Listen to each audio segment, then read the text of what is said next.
Hello दोस्तों, मैं हूं आपका अपना द बुक गाय और आज मैं आपके लिए लेकर आया हूं the parable of the pipeline book की हिंदी समरी, जिसे लिखा है ब्रूक हेजिस ने।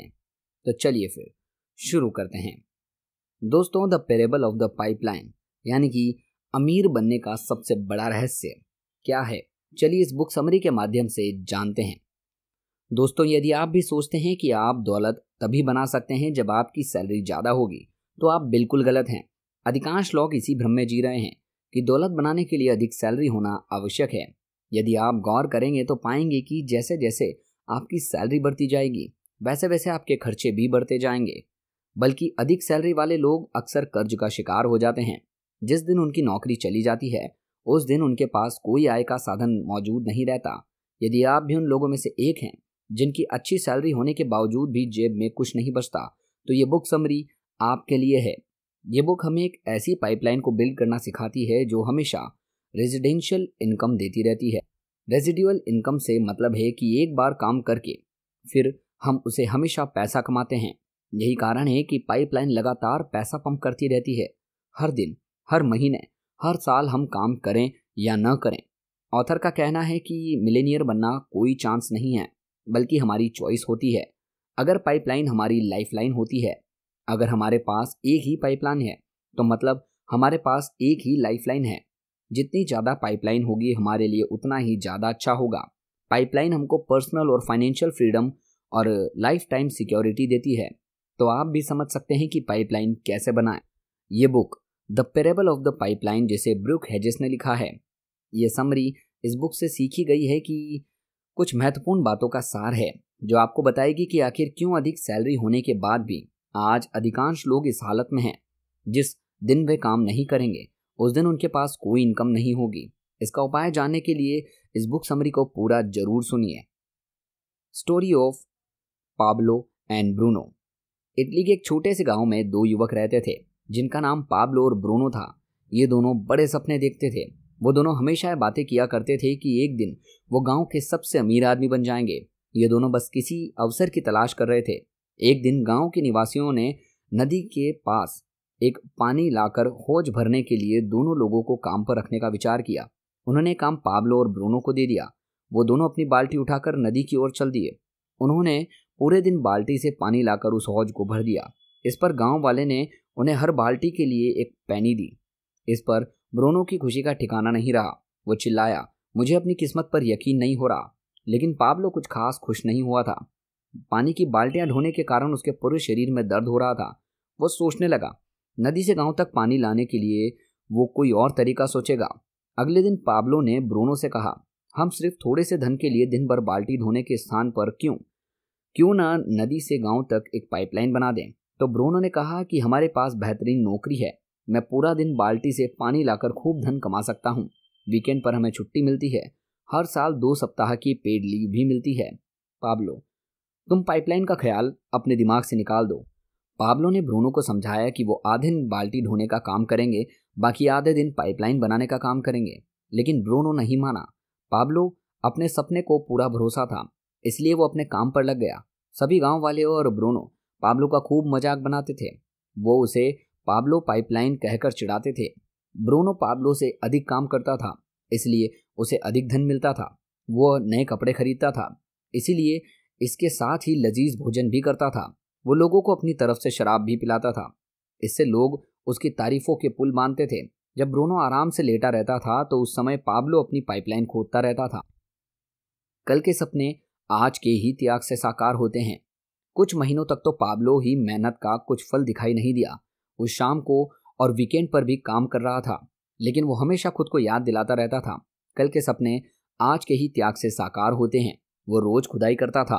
वो हमेशा अपनी नजर अपने लक्ष्य पर रखता था। एक दिन पाब्लो को एहसास हुआ कि पाइपलाइन आधी पूरी हो गई है। अब उसे बाल्टी के लिए आधा सफर ही तय करना पड़ेगा। वो अपने बजे समय में पाइपलाइन की खुदाई का काम करने लगा। पाब्लो अपने दोस्त ब्रूनो को भी बाल्टियां धोते हुए देखता था। अधिक बाल्टी धोने के कारण ब्रूनो का शरीर अब दर्द से झुक गया। ब्रूनो अब नाराज व खिन्न रहने लगा। वो अपना अधिकांश समय अब शराब खाने में ही व्यतीत करता था। लोग अब उसे ब्रूनो बाल्टी वाला कहने लगे थे। अब लोग उसका मजाक बनाने लगे। आखिरकार वो दिन आ ही गया जब पाब्लो की पाइपलाइन पूरी हो गई। गांव में पाइपलाइन से पानी गांव की हौज में आ गया। स्थायी पानी आने की वजह से गांव का विकास होने लगा। गांव में खुशहाली आ गई। अब पाइपलाइन होने के कारण पाब्लो को बाल्टी धोने की जरूरत नहीं थी। पानी हमेशा बहता रहता था, चाहे वो काम करे या न करे। ये तब भी बहता रहता था जब वो खाना खाता था। ये तब भी बहता था जब वो खेलता था। ये तब भी बहता था जब वो सोता था। गांव में जितना पानी बहकर आता था उतना ही अधिक धन पाब्लो की जेब में आता था। पाब्लो अब चमत्कारी पाब्लो के नाम से फेमस हो गया। हर तरफ उसकी तारीफ होने लगी। लेकिन पाब्लो का सपना सिर्फ पाइपलाइन पूरा करने का नहीं था। उसके पास बहुत बड़े प्लान्स थे। उसका प्लान पूरे विश्व में पाइपलाइन बनाने का था। पाइपलाइन के कारण ब्रूनो का बाल्टी ढोने का काम बंद हो गया। पाब्लो जब ब्रूनो को शराब खाने में देखता था तो उसे बहुत दुख होता था। एक दिन वो ब्रूनो से मिला। उसने कहा कि मुझे तुम्हारी मदद चाहिए। ब्रूनो ने पाब्लो से गुस्से में कहा, मेरा मजाक मत बनाओ पाब्लो। पाब्लो ने ब्रूनो को समझाया, मैं तुम्हारा मजाक बनाने नहीं बल्कि एक बेहतरीन बिजनेस अपॉर्चुनिटी देने आया हूँ। मैंने 2 सालों में पाइपलाइन के विषय में बहुत कुछ सीखा है। मैं चाहता हूँ कि मैं तुम्हें भी ये सिखाऊं, फिर तुम और को सिखाओ। इस पूरे विश्व में हर घर तक ये पाइपलाइन पहुंच जाए। पाब्लो आगे कहने लगा, जरा सोचो, इस पाइपलाइन से जितना ज्यादा पानी बहेगा हमारी जेब में भी उतना ही अधिक पैसा पहुंचेगा। आखिर ब्रूनो को इस पाइपलाइन के बिजनेस में बड़ी अपॉर्चुनिटी दिखाई दे गई। उसने पाब्लो की ओर दोस्ती का हाथ बढ़ा दिया। बरसों बाद भी अब पाब्लो और ब्रूनो दोनों रिटायर हो चुके थे, लेकिन उनके पाइपलाइन का बिजनेस अब भी उनके बैंक अकाउंट में हर साल करोड़ों डॉलर लाता है। आप कौन हैं, एक बकेट कैरियर या एक पाइपलाइन बिल्डर? कई बार जब वो यात्रा कर रहे होते थे तो वो बाल्टी ढोने वाले युवकों को अपनी कहानी सुनाते थे। उन्हें भी पाइपलाइन बनाने में मदद करना चाहते थे, लेकिन कुछ तो उनकी बात सुनकर खुश हो जाते थे, जबकि अधिकांश उनके पाइपलाइन के विचार को सिरे से खारिज कर देते थे। उनके पास हमेशा पाइपलाइन न बनाने का कोई न कोई बहाना होता था, लेकिन आखिर में वो दोनों स्वीकार करते थे कि वो बाल्टी ढोने वाले समाज में रहते हैं, इसलिए बहुत कम लोग ही पाइपलाइन बनाने का सपना देखने की हिम्मत कर सकते हैं। अब आप भी अपने आप से सवाल कीजिए कि आप कौन हैं, बाल्टी ढोने वाले या पाइपलाइन बनाने वाले? क्या आपको सिर्फ तभी पैसे मिलते हैं जब आप खुद ब्रूनो की तरह काम करते हैं? फिर आपको उस काम के बार बार पैसे मिलते हैं? यदि आप भी ज्यादातर लोगों की तरह ही हैं तो आप भी बाल्टी ढोने का काम ही कर रहे हैं। आप केवल समय के बदले अपने पैसे बनाने पर काम कर रहे हैं। इसे ऐसे समझिए, यदि आप 1 घंटे काम करेंगे तो आपको 1 घंटे के ही पैसे मिलेंगे। 1 महीने के बदले 1 महीने के ही पैसे मिलेंगे। 1 साल के बदले 1 साल के ही पैसे मिलेंगे। इसी जाल में अधिकांश लोग फंसे हुए हैं। लेकिन इस बाल्टी ढोने वाले काम में सबसे बड़ी प्रॉब्लम यही है, जिस दिन आप काम करना बंद कर दोगे आपकी जेब में पैसा आना भी बंद हो जाएगा। मतलब बाल्टी ढोना बंद तो पैसा आना बंद। बाल्टी ढोने वाले यानी नौकरी पेशा वाले लोग असुरक्षित होते हैं। बाल्टी ढोने वाली सुरक्षित नौकरी जैसा कोई चीज नहीं होती। क्या देख सकते हैं कि बाल्टी ढोने वाले लोग कितने असुरक्षित होते हैं? समय के बदले पैसे के जाल में ये सबसे बड़ी प्रॉब्लम है। जब आप समय नहीं बेचोगे तो आपके पास पैसा नहीं मिलेगा। जब आप समय नहीं दे पाए तो आपके पास क्या होगा? जरा सोचिए, क्या होगा यदि नौकरी में आपकी छटनी हो जाए? क्या होगा यदि आप बीमार हो जाएं, अपाहिज हो जाएं, फिर आप बाल्टी न ढो पाएं? क्या होगा अगर आप किसी इमरजेंसी बीमारी की वजह से आपकी सारी जमा पूंजी खत्म हो जाए?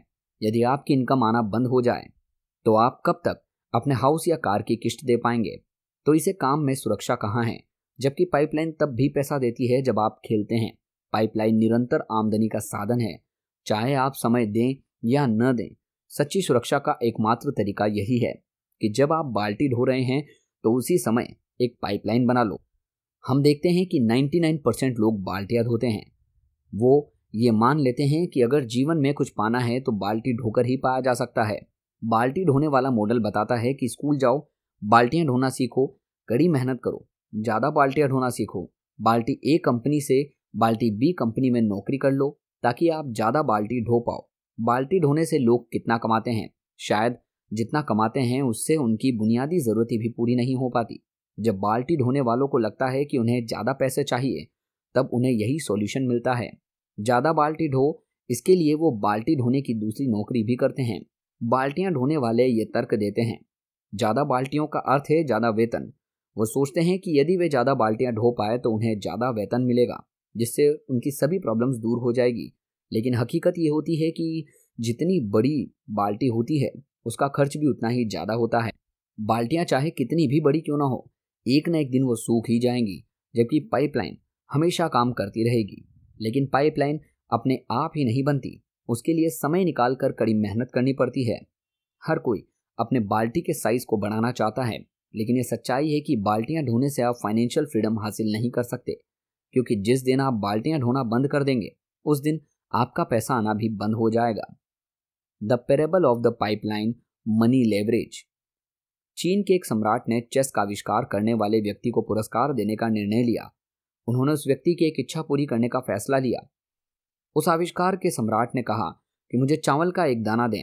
इस पर सम्राट ने हैरानी से कहा, बस चावल का एक दाना? आविष्कारक ने कहा, चेस के पहले खाने के लिए बस एक दाना, फिर दूसरे खाने के लिए उसके 2 गुने दाने, फिर तीसरे खाने में उसके 3 गुने दाने।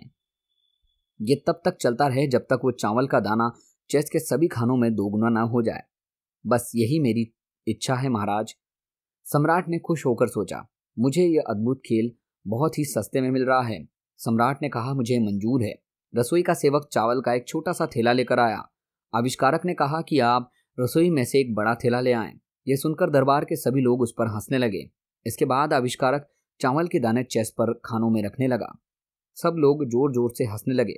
जब 8 खानों की पहली लाइन भर गई तब 1, 2, 4, 8, 16, 32, 64, 128 दाने जल्द ही चावल के ढेर दोगुने होकर मध्यम आकार के थैलों में बदल गए, जो दोगुने चावल के बड़े बड़े थैले बन गए। दूसरी लाइन के आखिरी तक सम्राट के समझ में आ गया कि उससे बड़ी गलती हो गई। अब तक आविष्कारक को देने वाले दानों की संख्या 32,768 हो गई थी, जबकि अभी भी 48 खाने बाकी थे। उन्होंने प्रक्रिया बंद करवा दी, अपने गणितज्ञों को बुलवाया, इस प्रक्रिया को समझाने के लिए कहा। काफी माथापच्ची के बाद गणितज्ञ इस नतीजे पर पहुंचे कि अगर हर खाने में चावल का दाना 2 गुना होता रहता है तो चेस के आखिरी खाने में कुल 18 मिलियन ट्रिलियन चावल के दाने होंगे, जो पूरे विश्व में उपलब्ध चावल का 10 गुना होगा। सम्राट ने आविष्कारक से कहा, यदि वो उसके वादे से मुक्त कर देता है तो उसे देहात में एक जायदाद मिलेगी जिसमें सैकड़ों एकड़ उपजाऊ चावल के खेत होंगे। आविष्कारक इसे खुशी खुशी मान गया। डबलिंग कॉन्सेप्ट या 8 वंडर्स ऑफ द वर्ल्ड या रूल ऑफ 72। यदि अमीर लोगों को अमीरी का राज जानना है तो 72 के नियम पर नजर डालिए। यह आपको बताता है कि आपका निवेश कितने सालों में 2 गुना होगा। यह नियम इस प्रकार है। सबसे पहले अपने निवेश पर इंटरेस्ट रेट का पता कीजिए। अब 72 में से इंटरेस्ट रेट को विभाजित कीजिए। फिर जो भी परिणाम आएगा वो बताएगा कि आप निवेश कितने सालों में 2 गुना होगा। उदाहरण के लिए, यदि आपका $1,00,000 का निवेश है, उस पर 10% वार्षिक ब्याज की दर है, मगर अब 72 को 10 से विभाजित करें तो परिणाम 7.2 वर्ष आएगा। इस प्रकार आपको $1,00,000 10% वार्षिक ब्याज की दर से 7.5 यानी कि 60.2 वर्षों में $2,00,000 हो जाएंगे। इस तरह आप देख सकते हैं कि 1,00,000 के निवेश को आप जितना ज़्यादा समय तक चक्रवृद्धि होने देंगे, आपकी पाइपलाइन का आकार उतना ही ज़्यादा बड़ा हो जाएगा। चक्रवृद्धि ही वो जादुई कारण है जिसकी बदौलत अमीर लोगों की बाल्टी कभी भी नहीं सूखती। उनकी पाइपलाइन दशकों तक लगातार काम करती रहती है। यदि आप भी मिलेनियर बनना चाहते हैं तो उसके लिए सबसे पहले आप खुद को भुगतान करें।